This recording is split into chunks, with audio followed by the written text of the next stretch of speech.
అందరికీ నమస్కారం. నేను బి మురళీధర్ రాజు మాట్లాడుతున్నాను, మీర్జాపూర్ విలేజ్ నుంచి. అయితే మా దగ్గర మొన్న వారం నుంచి ఏకదాటిగా కురుస్తున్న వర్షాల కారణంగా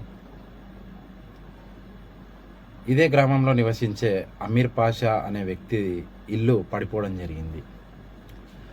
మరి ఆయన ఇల్లు పడిపోయినందుకు గాను మేము మా గౌరవనీయులు మీర్జాపూర్ పంచాయతీ కార్యదర్శి, కోస్గి మండల్, నారాయణపేట జిల్లా వారికి మేము ఫోన్ చేసి, సార్ ఇట్లా మరి అమీర్ పాషా వాళ్ళ ఇల్లు పడిపోయింది, మరి వాళ్ళకు షెల్టర్ ఎక్కడ దొరకడం లేదు, మీరు ఎక్కడైనా షెల్టర్ వర్షాలు తగ్గినంత వరకు మీరు ఎక్కడైనా షెల్టర్ చూపించగలరని మేము కోరుతూ ఉన్నాము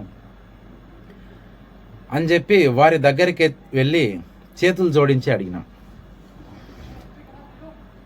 మరి వారు అక్కడున్న కారోబార్ని, లైన్మెన్ని వాళ్ళని పిలిచి ఆయన ఏమన్నారంటే, మరి ఎక్కడన్నా రూమ్లు ఖాళీ ఉన్నాయా, స్కూల్ దగ్గర కానీ ఆఫీస్లో కానీ ఎక్కడన్నా ఇండ్లు ఖాళీ ఉన్నాయా, మరి వీళ్ళ ఇల్లు పడిపోయిందని చెప్పి ఆ కారోబార్ని అడగా, ఆ కారోబార్ ఏం చెప్పినాడంటే, ఏడ ఉన్నాయి సార్, స్కూల్లో లేవు, మరి ఆఫీస్లో లేవు, ఎక్కడ ఏ ఇండ్లు లేవు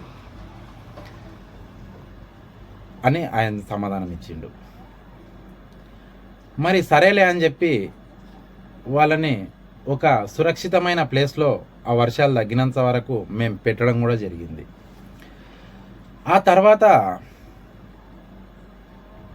వారి ఇల్లుని కొంచెము రూపురేఖలు మార్చి అక్కడ పడిపోయిన దగ్గర ఏదైతే ఉందో అక్కడ సపోర్టుగా కట్టెలు పెట్టి, మరి ఇంకొంచెం పడకుండా ఆ పైన కప్పు పైన కాగితము అలాంటివి వేసి వాళ్ళని రక్షించడం జరిగింది. అయితే నిన్న మొన్న మా ఊర్లో రోడ్డు పనులు కూడా ప్రారంభించింది. ఈ రోడ్డు పనులకు కాంట్రాక్టర్లు టెండర్లు వేసి రోడ్డు పనులు ప్రారంభించిండ్రు. అయితే ఆ కాంట్రాక్టర్ యొక్క డ్రైవర్లు ఉండడానికి మాత్రం ఇవాళ రూములు లభించినాయి. అవి ఎక్కడో కాదు, ఈ ఆఫీస్ పైనే. మరి ఆ రోజు ఒక గ్రామ నివాసి అమీర్ పాషా, ఆయన ప్రతి సంవత్సరము ఇల్లు ట్యాక్స్ పే చేస్తూ ఉన్నాడు, నీళ్ళ బిల్లు కడతా ఉన్నాడు.